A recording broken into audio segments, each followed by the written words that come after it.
Before Doug Bartek farmed this land in eastern Nebraska, his dad did, and his dad before that. But these days, it's tougher to turn a profit. We need these tariffs to end sooner rather than later. Those tariffs, put in place by President Trump, triggered a trade war. The longer this goes on, it just makes it that much harder for us. Costs on our end seem to be going up all the time. Now it's farmers like Bartek, producers of soybeans, dairy, cotton, and more, getting an assist from the Trump administration as the president helps people his own policies hurt.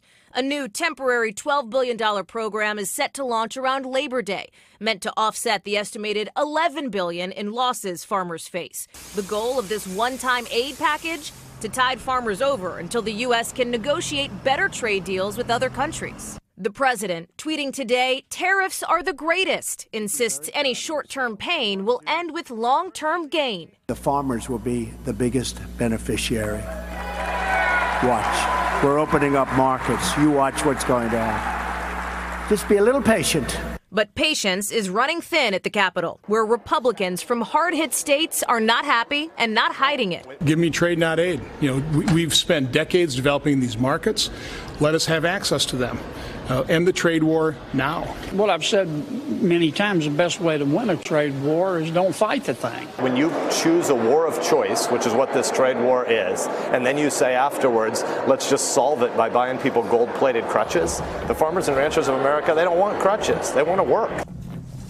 As for how eligible farmers apply for or actually receive this money, the administration says details like those are still being worked out. Lester. All right, Hallie, I know the U.S. Attorney General made some news today. Tell us about it. Right, because of this moment during a speech by Jeff Sessions in front of conservative high schoolers. I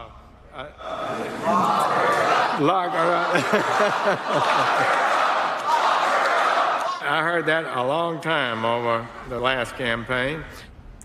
That is the top law enforcement official in the country appearing to be amused by that "lock her up" chant, a familiar refrain from the campaign about jailing a political rival who's never been charged with a crime. Hey, NBC News fans, thanks for checking out our YouTube channel. Subscribe by clicking on that button down here and click on any of the videos over here to watch the latest interviews, show highlights, and digital exclusives. Thanks for watching.